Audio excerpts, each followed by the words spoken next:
This is a cult of wrestling guys, so welcome to the cult of wrestling. Saturday night main event एंड हो चुका है और आज बात करता हूं द आफ्टर मैथ के बारे में। देखिए, बात करें सैटरडे नाइट मेन इवेंट कैसा शो रहा। देखिए, रो की बात करें, स्मैकडाउन की बात करें, जस्ट लाइक था सैटरडे नाइट मेन इवेंट। पहली बता देता हूं, आप लोगों में से बहुत लोगों में कंफ्यूजन है कि सैटरडे नाइट मेन इवेंट कोई पीएलई नहीं है, कोई प्रीमियम लाइव इवेंट नहीं है। ये एक नॉर्मल सा वीकली शो है जो पहले कंपनी में होता था, पिछले साल दिसंबर में रिटर्न कराया और आज ये दूसरा सैटरडे नाइट मेन इवेंट था डब्ल्यूई कंपनी का आफ्टर ही रिटर्न। अब देखिए भाई, शो की बात करें, शो ओवरऑल बहुत बढ़िया था। हाँ, पिछले बार की तरह से जो पिछली बार का सैटरडे नाइट मेन इवेंट था उसके लेवल में मेरे को उतना अच्छा नहीं लगा, लेकिन जो कुछ सेगमेंट थी जैसे कि शोन माइकल्स की सेगमेंट मेरे को पसंद आई। मैंने आपको कहा था यहाँ पे बवाल होगा, तो शुरुआत ही चलो इसी सेगमेंट से करता हूँ। शोन माइकल की सेगमेंट होती है भाई, सैन एंटोनियो के होम टाउन में शोन माइकल्स का घर था, वहीं पर शोन माइकल की एंट्री होती है। बवाल एंट्री थी। अब रसलमेनिया में क्या होगा आप जानते हैं। और शोन माइकल आते सारी भाई अनाउंस करते हैं कॉन्ट्रैक्ट साइनिंग को, केविन ओवेंस को बुलाते हैं, कोडी रोड्स को बुलाते हैं, दोनों ही रिंग के अंदर आते हैं, आमने सामने बैठते हैं। मैंने आपको कहा था भाई ये कॉन्ट्रैक्ट साइनिंग एक नाम के लिए, यहाँ पर कुछ ना कुछ होगा और हमको दोनों के बीच में, केविन ओवेंस के बीच में और कोडी रोड्स के बीच में कन्फ्रंटेशन देखने को मिलती है। दोनों ही एक दूसरे के बारे में बहुत कुछ बोलते हैं, दोस्ती के बारे में बात होती है, पुराने मैचेस के बारे में बात होती है और दोनों ही अपने टाइटल को हैंग आउट कर देते हैं लैडर के ऊपर। और आप जानते हैं इनका मैच जो है रॉयल रंबल के अंदर होने वाला है, लैडर मैच होने वाला है, तो टाइटल दोनों को देने पड़ेंगे। मुझे एक बात समझ नहीं आ रही कि भाई ये दो टाइटल की क्या कहानी है, बिकॉज विंग डीगल टाइटल एक ही नाइट के लिए आया था, अब उसको दोबारा से लटकाने का क्या मतलब बनता है, मेरे को वो तो मेरे पल्ले ही नहीं पड़ रहा भाई। एक ही टाइटल है दोनों, मतलब आई डोंट नो भाई, एक जस्ट गिमिक है क्योंकि वो टाइटल दोबारा लाना था। आई डोंट नो क्या होने वाला है, बट टाइटल दोनों से ले लिया जाता है और ऊपर हैंग कर दिया जाता है। अब मैच होना बाकी है इनके बीच में और आप सबको पता है मैच अच्छा होगा, मैच के बारे में कोई शक नहीं है मेरे को, मैच बवाल होगा। बिकॉज एक तो टीएलसी मैच है, टेबल्स लैडर्स चेयर सब चलेंगी, लैडर्स मार भी सकते हैं और मेन है कि भाई पिन और सबमिशन बंद है। यहाँ पर लैडर के ऊपर चल गया, टाइटल दोनों को जीतना है, दोनों में से दो टाइटल निकाल लेगा, that's it, that is the biggest thing. और आप में से बहुत लोग पूछ भी रहे थे कि भाई अगर क्या होगा अगर केविन ओवेंस और कोडी रोड्स दोनों ही एक एक टाइटल निकाल लेंगे, मान लीजिए कोडी रोड्स ने अपना टाइटल निकाल लिया और केविन ओवेंस ने अपना निकाल लिया, तो क्या होगा। तो दोस्तों होगा कुछ नहीं, जिसके पास मेन टाइटल होगा यानी कि जिसके पास होगा डब्ल्यू चैंपियनशिप, यानी कि जो पीली वाली चैंपियनशिप है जो कोडी रोड्स के पास है, वो मेन टाइटल है और वही जीतेगा। अगर मान लीजिए केविन ओवेंस ने विंग डीगल टाइटल निकाल दिया लैडर से, तो उसका कोई मतलब ही नहीं है, बिकॉज वो टाइटल ऑलरेडी रिटायर हो चुका है, जस्ट वन नाइट के लिए रिटर्न किया था। वो मैच लैडर मैच हो जाएगा रॉयल रंबल के अंदर, बवाल मैच होगा, बताने की जरूरत नहीं है आपको, अच्छा मैच होगा। तो रॉयल रंबल में ये मैच कंफर्म है, that is the biggest thing. Next की बात करेंगे है रिया रिप्ली वर्सेस नाया जैक्स। अब ये मैच कैसा था, देखिए मैच की क्वालिटी की बात करूं, मैच बवाल था, अच्छा था, बेहतरीन था। मैंने ये मैच नहीं देखा बिकॉज मैं लेट उठा था, लेकिन जो भी मैंने प्रीव्यू देखे इस मैच के, बताया जा रहा है कि मैच अच्छा था, बहुत छोटा छोटा मैच था, एक तरह से लंबा मैच नहीं था। तो इस मैच में मैंने आपको कहा था कि रिया रिप्ली जीतने वाली और रिया रिप्ली रिटे। देखिए, टाइटल तो कोई भी चेंज नहीं हुआ यहाँ पे, टाइटल तो चेंज होगा नहीं, है जस्ट नॉर्मल रो का शो, स्मैकडाउन का शो वैसा ही कुछ शो था, तो यहाँ पे टाइटल चेंज होना तो भाई बनता ही नहीं था। इसके बाद एक सेगमेंट होती है जेकब फाटू वर्सेस ब्रॉन स्ट्रोमैन की। एक्चुअली मैं इसको सेगमेंट क्यों कह रहा हूँ, बिकॉज ये मैच किसी एंगल से मेरे को लगा नहीं, बिकॉज मैच डिस्क्वालिफिकेशन से खत्म हो गया था, बिकॉज आई थिंक लग रहा था जेकब फाटू खुद ही इस मैच को डिस्क्वालीफाई करवाना चाहता है। ब्रॉन स्ट्रोमैन में जो मार लगाई है दोस्तों, उसके पीछे का रीजन मैं आपको बताता हूँ। ब्रॉन स्ट्रोमैन का जो ब्लड निकला था, अब देखिए बहुत लोग आप सोचते होंगे कि भाई एकदम से ऐसी कोई मार भी नहीं मारी ब्रॉन स्ट्रोमैन को, तो ब्लड कहां से निकलेगा। दोस्तों एक छोटी सी चीज बताता हूँ मैं आपको, मुंह के अंदर एक गोली होती है लाल कलर की, उस गोली को जब बंदा चबा लेता है ना, उसके मुंह में खून भर जाता है, बस वो मुंह खोल देता है, खून बाहर आ जाता है। सो यही चीजें होती हैं जिसके भी साथ देख लो। हाँ, जो मत्थे में खून निकलता है, जैसे कि सीएम पंग वर्सेस ड्रू का मैच हुआ था, वो एक रियल खून था, लेकिन ये कुछ खून होते हैं जो अनएक्सपेक्टेड निकल जाते हैं। भाई कुछ सोचो कि जेकब फाटू ने ब्रॉन स्ट्रोमैन कैसे क्या मार दिया, उसके मुंह पे खून निकल पड़ा, तो खुद सोचो भाई ये क्या चीजें हैं। सीक्रेट आपको बता चुका हूँ, बार बार नहीं बताऊंगा, समझ लो।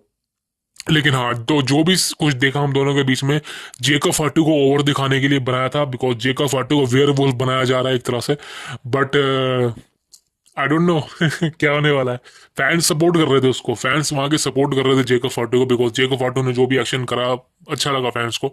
और आई थिंक कहीं ना कहीं जेका फाटू के कैरेक्टर के लिए बहुत अच्छी बात है, अगर उसका जो पुश है वो इसी तरह से कंटिन्यू रहता है तो आई थिंक मेरे ख्याल से वो एक कामयाब रेसलर बन सकता है, कोई शक नहीं है इसके अंदर।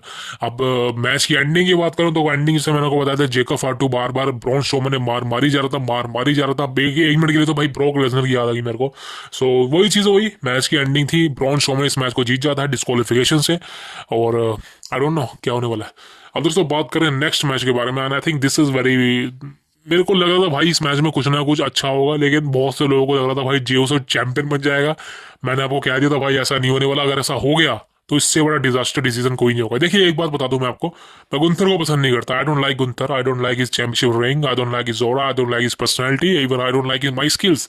बट इसका मतलब ये नहीं है कि डब्ल्यू कंपनी गुंथर को जे उसो से हरवा देगी। मैं देखिए जे उसो के बारे में कोई मेरी नेगेटिविटी नहीं है, जे उसो को मैं अच्छा टैलेंट मानता हूँ, अच्छा रेसलर है, लेकिन मेन इवेंट लेवल का नहीं है वो, क्योंकि डब्ल्यू कंपनी ने उसको भी बनाया ही नहीं। देखिए ये टीएट बोलने से, अच्छा म्यूजिक होने से, फैंस का सपोर्ट होने से कोई बड़ा स्टार नहीं बन जाता। बड़ा स्टार वो होता है जिसको फील किया जाता है, और जे उसो को जब भी मैं देखता हूँ वो फील मेरे को नहीं आता कि ये बड़ा सुपरस्टार है। और आज तक उसको कितने मौके दिए हैं आप खुद सोच लो भाई, कितने मौके दिए उसको चैंपियनशिप्स के लिए, एक भी टाइटल जीता उसने सिंगल टाइटल कंपनी के अंदर, आप खुद सोचो भाई। तो समझ लो भाई दिमाग कहाँ जा रहा है। जो लोग ये जियोस हो गए, मैं आपको बहुत लिख के दे रहा हूँ, मैं आपको लिख के दे रहा हूँ, रसलमेनिया या उससे बाद में जे उसो का खात्मा है। उसका जो ये करेक्टर है ना ये टीएट वाला, ये खत्म हो जाएगा, जैसे एलियन नाइट की हवा खत्म हो गई है वैसा इसके साथ होगा। क्योंकि फैंस को पता चल चुका है भाई, जितना भी इसको सपोर्ट कर लो, कंपनी इसको कभी भी टाइटल नहीं देगी, कंपनी इसको कभी भी चैंपियन नहीं बनाएगी। जस्ट मर्चेंडाइज सेल करवाने के लिए जे उसो को ये जो चीजें करवाई जा रही है, नचनिया बनाया जा रहा है, म्यूजिक दिया जा रहा है, वो चीजें हो रही हैं, और कुछ भी नहीं है मेरे भाई, और कुछ भी नहीं है। और जो मैच की क्वालिटी की बात करूं, मैच अच्छा था, कोई शक नहीं है। जे उसो वर्सेस गुंथर बवाल मैच था, अच्छा मैच था, एक सैटरडे नाइट मेन इवेंट जो भी चीज थी इसके हिसाब से एक परफेक्ट मैच था, और मेरे को पसंद आया। अगर मैं इसको कंपेयर करूं लास्ट वीक जो last Saturday night main event का मैच हुआ था इनके, तो गुंथर ने यहाँ पे बहुत अच्छा काम किया। और आई थिंक मैं तभी कह रहा हूँ कि भाई गुंथर को पसंद नहीं करता मैं, लेकिन इसका मतलब ये नहीं कि गुंथर को हरवा दो। गुंथर को हरवाओ, लेकिन एक ऐसे बंदे से हरवाओ जो मेजर स्टार हो, जो उसको यूं हरा दे चुटकियों में, जो लगे, समझ रहे हो, जैसे कि सीएम पंक, कोडी रोड्स, और बड़े सुपरस्टार, खासकर ब्रोन ब्रेकर ही मेरे को पसंद है भाई। तो that is the biggest thing कि आपके पास एक ऐसा सुपरस्टार होना चाहिए जो आप, जिससे आप गुंथर को हरवाओ। Jey Uso is not that superstar. Even कल मुझे लोग कमेंट कर रहे थे भाई जेउसो जीतने वाला है, जेउसो जीतने वाला है। भाई मैंने आपको कहा था जेउसो नहीं जीतने वाला, ऐसा हो ही नहीं सकता जेउसो को W company world heavyweight champion बना दे। दूर की बात है भाई, दूर की बात है। तो चलो इस मैच में गुंथर ने टाइटल रिटेन किया, that is the biggest thing. हाँ एक बार ऐसा हुआ था कि इस मैच में लगा था कि जेउसो जीत जीत कहीं जेउसो जीत तो नहीं गया, मैं भी झटका खा गया था भाई, मैं धक धक हो गया था भाई, ऐसा ना हो ऐसा ना हो। और क्योंकि भाई वो एक पिन था ना, जब वो कूदा था ऊपर से डबल डबल स्पीयर मार के, ऐसा लग रहा था कि गुंथर गया, बिकॉज ऐसा ही रेसलमेनिया में सैमी ज़ेन ने किया था। लेकिन चलो जो मर्जी है, ऐसा नहीं हुआ, तो समझ लो भाई। इसके बाद एक मैच होता है ब्रॉन ब्रेकर वर्सेस शेमस। भाई ये मैच ही बवाल था यार। ब्रॉन ब्रेकर एक बहुत अच्छा टैलेंट है, मुझे नहीं समझ आ रहा कि ट्रिपल एच बुक क्यों नहीं कर रहा है इसको अच्छी तरह से। ये मेन इवेंट लेवल का सुपरस्टार है भाई। देखिए ये बहुत बड़ा सुपरस्टार बन सकता है भाई, सही कह रहा हूँ, ये एक ऐसा सुपरस्टार बन सकता है जो ब्रॉक लेसनर तक को भुला देगा। लेकिन बात वही है ना कि डब्ल्यू कंपनी एक परफेक्ट रोड नहीं तैयार कर रही है इसके लिए, बिकॉज इतने समय बाद टाइटल डिफेंड करना इसका, मतलब ध्यान न देना ब्रॉन ब्रेकर पर। सो ये कहीं ना कहीं उसके कैरेक्टर के लिए सही नहीं है मेरे हिसाब से। भाई ब्रॉन ब्रेकर के पास बहुत ही कम समय है फैंस की नज़रों में उतरने का। अगर थोड़ी भी और लेट कर दिया गया ना तो भाई वो हाइप खत्म हो जाएगी इसकी। वैसे तो हाइप है भी नहीं, लेकिन अगर डब्ल्यू कंपनी दोबारा बनाना चाहती है तो भाई क्लियर बोल रहा हूँ, ब्रॉन ब्रेकर को अच्छी तरह बुक करना पड़ेगा। तो कोई छोटी मोटी बात नहीं है, बिकॉज आपके पास रॉयल रंबल में ब्रॉक लेसनर की कॉपी तो है ब्रॉन ब्रेकर, तो इसी को अच्छा बुक कर दो। समझ लो लास्ट ईयर क्या किया था इसने, समझ लो अच्छा किया था। सो मेरे हिसाब से ब्रॉन ब्रेकर के लिए परफेक्ट स्टोरी लाइन होनी चाहिए, that is a biggest thing. अब दोस्तों बात करना चाहता हूँ शार्लेट फ्लेयर के अपडेट के बारे में। देखिए as you know Charlotte Flair को डब्ल्यू कंपनी टीज कर रही है, उसके प्रोमोस दिखा रही है, और ये बात कंफर्म है कि शार्लेट फ्लेयर आपको रॉयल रंबल के अंदर आने को देखने को मिलने वाली है, कंफर्म हो चुका है। ये बात डब्ल्यू कंपनी ने ऑफिशियल कर दी है, जी हाँ, तो ऑफिशियल है। डब्ल्यू कंपनी ने इस बात को ऑफिशियल कर दिया कि शार्लेट फ्लेयर आपको देखने को मिलने वाली है रॉयल रंबल के अंदर। अब देखिए वुमेन डिवीजन भाई, मैंने मैंने आपको कहा ना, ब्लास्ट कर रही है भाई। सही कहना चाहता हूँ भाई, रॉयल रंबल में वुमेन डिवीजन में से किसी का तो रिटर्न होगा। बहुत से लोगों का मानना है कि भाई एजे ली का होगा लेकिन मेरे को बहुत कम चांसेस लगते हैं, बहुत क्या, मेरे को लगता ही नहीं। आई डोंट थिंक सो कि एजे ली कभी वापसी आई कंपनी में, मेरे को नहीं लगता। पता नहीं आप में से क्यों लोग सोचते हैं बिकॉज सीएम पंग आ गया तो केजेली भी आ जाएगी, ऐसा कि नहीं होने वाला भाई। भाई वो एजेली रिटायर हो चुकी है कंपनी से। एजेली 2015 में रसल मेनिया 31 में ही रिटायर हो चुकी है, और उसके बाद उसने रेसलिंग कभी करी ही नहीं। सो मेरे हिसाब से तो एजेली के चांसेस बनते भी नहीं आने के, बिकॉज जैसा मैंने कहा कि वुमेन डिवीजन एक स्टैक डिवीजन है इस समय, और वुमेन डिवीजन आई थिंक बहुत ही ज़्यादा डोमिनेटिंग है। तो यहाँ पर किसी और वुमेन का रिटर्न करवाना उसकी नीड ही नहीं है कंपनी को। सो मेरे हिसाब से कोई चक्कर नहीं है। हाँ, एनएक्सटी से कुछ सुपरस्टार आ सकती हैं, जेड कारगिल भी आएगी, कंफर्म है जेड कारगिल का भी रिटर्न होने वाला दोस्तों। सो रॉयल रंबल में वुमेन डिवीजन के लिए बहुत ही मैसिव चीज़ें हैं, that is the biggest thing. Next update की बात करी है रॉयल रंबल के बारे में। देखिए रॉयल रंबल सोल्ड आउट हो चुका है, जी हाँ दोस्तों, 65,000 कैपेसिटी से भी ऊपर जाने वाला है। या आई थिंक रसल मेनियाज में 70-75 हजार लोग होते थे मिनिमम, लेकिन ये तो भाई 65 तो हो ही गया है। तो आप एक हिसाब से भाई भी रसल मेनिया ही मान लो, उतनी कैपेसिटी होने वाला, बस 10-15 हजार ही कम है लोग। लेकिन फिर भी भाई देखिए रॉयल रंबल ही भाई बहुत कमाल का सोल्ड आउट है, और आई थिंक हिस्ट्री को तोड़ दिया इस बंदे ने। बंदा कह रहा, रॉयल रंबल कह रहा हूँ। रॉयल रंबल में आता जितने भी रॉयल रंबल हुए हैं, ये वन ऑफ द मतलब बिगेस्ट रोल रंबल है टिकट सेल आउट के मामलों में। मतलब सारे रिकॉर्ड तोड़ दिया इस बार के रोल रंबल ने, आई थिंक। और आई थिंक कहीं ना कहीं हाइप काफ़ी ज़्यादा होती है रोल रंबल की, तो भाई ऑडियंस टिकट खरीदती है, तो समझ लो भाई। और टिकट भी सस्ते वस्ते टिकट नहीं है भाई, करीब मिनिमम 30,000 रुपए के टिकट स्टार्ट है यहाँ पे। सोचो ये कितनी बड़ी बात है, that is a major thing. अब दोस्तों बात करता हूँ एलिमिनेशन चेम्बर की। देखिए as you know Royal Rumble के बाद अगला मैसिव इवेंट है एलिमिनेशन चेम्बर, और आप सब जानते हैं कि एलिमिनेशन चेम्बर में मैच काफी तगड़े होंगे, बिकॉज इस बार का एलिमिनेशन चेम्बर होगा मॉन्ट्रियल के अंदर एक स्टेडियम में होगा, जैसे कि लास्ट ईयर हुआ था, बट लास्ट ईयर वर्स्ट था, इस बार बेस्ट होगा। और यहाँ पर दोस्तों टिकट सेलर की बात करें, यहाँ दोस्तों आपको मैं लेटेस्ट नंबर बताना चाहता हूँ, 52,000 52,000 की कैपेसिटी है स्टेडियम की मॉन्ट्रियल के अंदर। और यहाँ पर दोस्तों WWE कंपनी ने जो लगभग टिकट सेल कर लिया वो 22,950। जी हाँ दोस्तों, करीबन 52,000 की कैपेसिटी है, और उसमें से 22,950 टिकट सेल आउट हो चुकी है। करीबन लगा लीजिए अभी भी टिकट बाकी हैं। मेरे हिसाब से एलिमिनेशन चेम्बर को 1.5 महीना पड़ा हुआ है, तब तक WWE कंपनी इसको आराम से सेल आउट कर देगी, कोई प्रॉब्लम नहीं होने वाली। तो भाई लगा लीजिए रोड टू रेसल में नहीं, आपको बड़े बड़े इवेंट देखने को मिलने वाले हैं। हाइप अप हो जाइए बिकॉज बवाल चीजें होंगी।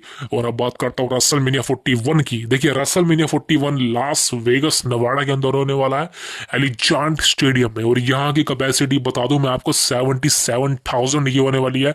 मोटा मोटा अगर WWE कंपनी इसको खींच भी देती है तो 80,000 तक लेके जा सकती है। समर स्लैम 2021 जहां पर हुआ था ये भी वहीं हो रहा, सेम स्टेडियम है। तो भाई कुछ गलत मत समझना, पहले ही बता देता हूँ इस स्टेडियम के अंदर एक प्रॉब्लम है, यहाँ पर पायरोस के लिए जगह नहीं है। तो भाई अगर आप हैरान ना होना अगर पायरोस ना बजे तो, जैसे कि रेसलमेनिया में होते हैं बड़े बड़े, तभी मेरे को आउटडोर शोज पसंद है इंडोर के कंपैरिजन में, that is the biggest thing. और यहाँ पर दोस्तों आपको बता दूं WWE कंपनी ने भाई जो प्राइसिंग रखी हुई है रेसलमेनिया 41 की, नाइट 1 की भाई बवाल है, और नाइट 2 की तो उससे भी ज्यादा बवाल है। टिकट सैलड की बात करूं भाई, देखिए अच्छा खासा नंबर जनरेट तो अभी तक मेरे पास नहीं आया, लेकिन मैं आपको ओवरऑल प्राइस बता दूं भाई, करीबन इंडियन करेंसी की बात करूं 65,000, करीबन 65,000 रुपए की टिकट है सबसे नीचे वाली। यानी कि जैसे कि हम फिल्म देखने जाते हैं थिएटर में, सबसे पीछे की टिकट कितने रुपए की होती है, समझ लीजिए वही टिकट यहां पर 50 से 60,000 के बीच में है। Can you believe it, can you believe it, WrestleMania 41 में कितना हाई रेवेन्यू जनरेट करने वाली है। मैं जानता हूँ कि यूएस के फैंस, यूएस के जितने भी लोग हैं वहां पर पैसा है, लेकिन भाई overall this is very expensive. और आप 50-60 हजार की टिकट लेंगे और आप रेसलमेनिया को छोटे छोटे कीड़ों में देखेंगे, बिकॉज आपको पता है दूर से रेसलमेनिया भाई स्टेडियम कितना बड़ा होता है, और एकदम एंड से जाके रेसलमेनिया देखोगे और आपने 60,000 रुपये खर्च करा है उस टिकट के लिए, और आपको दिखेगा क्या, कुछ भी नहीं, बल्कि जो सामने टीवी स्क्रीन होती है ना बड़ी सी, वो भी दूर दिखेगी। तो भाई मैं हैरान हूँ यार ऐसे बंदों के लिए भाई जो मतलब जो पिछली बार की रेसलमेनिया हुई थी ना फिलाडेल्फिया में, यहाँ पर लोग क्या कर रहे थे मैं आपको बताता हूँ। लोग दूर थे, अंधेरा था, आई थिंक लाइटिंग की प्रॉब्लम थी रेसलमेनिया 40 के अंदर, और पीछे जो ऑडियंस थी ना वो अपने मोबाइल के अंदर रेसलमेनिया देख रही थी। सोचो इतनी महंगी टिकट खरीदने के बाद भी वो मोबाइल में देख रही थी स्टेडियम में बैठी हुई।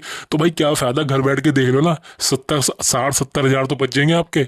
तो भाई मेरे ख्याल से इन बंदों में दिमाग ही नहीं है। रेसलमेनिया की टिकट इतनी हाई एक्सपेंसिव कर दी इस बार की। और सोचो जो आगे की टिकट है, जो फ्रंट रो की टिकट है, जहां पर सारे रिंग के आसपास लोग बैठे होते हैं, भाई वो तो करीबन कितने लाखों में होगी, मेरे ख्याल से 20 30 लाख की एक टिकट होगी भाई, सोचो। तो भाई मैं तो खुद हैरान हूं भाई, इतना मतलब कैसे यार, कैसे भाई पैसों को ऐसा वेस्ट किया जा रहा है, आई डोंट नो व्हाई। सो चलो मेरा क्या, मेरा पैसा तो है नहीं, अब जिसका पैसा वो उड़ाए जो मर्जी करे। बट यहाँ पर दोस्तों रेसलमेनिया 41 अगर रिवेन्यू के मामले में बात करूं तो भाई सबको पछाड़ने वाली है, सबको पछाड़ देगी रेसलमेनिया 41, बिकॉज जो रिवेन्यू जनरेट करने वाले हैं ना, मैं आपको बता नहीं सकता। लेकिन इतना रेवेन्यू जनरेट करने के बाद भी, इतना पैसा बनाने के बाद भी, ये अपने प्रोडक्शन को और हाई नहीं कर रहे। बाद में रोज स्मैकडाउन की कर रहा हूँ, पीएलईस की नहीं कर रहा, बिकॉज वहां पर तो ड्रोन शॉट ले लेते हैं। लेकिन नॉर्मल चीज़ों को ये भाई अच्छा नहीं कर रहे, जैसे कि कुछ मैचेस की क्वालिटी और अच्छी होनी चाहिए वो नहीं कर रहे।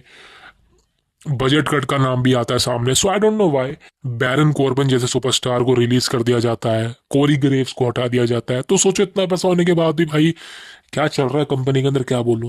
सो दोस्तों this is all the latest news from today, I hope you like the video. But कल बात करूंगा और लेटेस्ट अपडेट्स की, बिकॉज रॉयल रंबल नजदीक आने वाला है। और आप जानते हैं भाई रॉयल रंबल से पहले हमारी प्रोडिक्शन वीडियोज आने वाली है, खतरनाक प्रोडिक्शन लेके आने वाला हूँ, क्लियर बता दूंगा रॉयल रंबल कौन जीतेगा, दैट्स इट, किसका रिटर्न होगा। सो सब्सक्राइब के भी नंबर जाना। सी यू नेक्स्ट।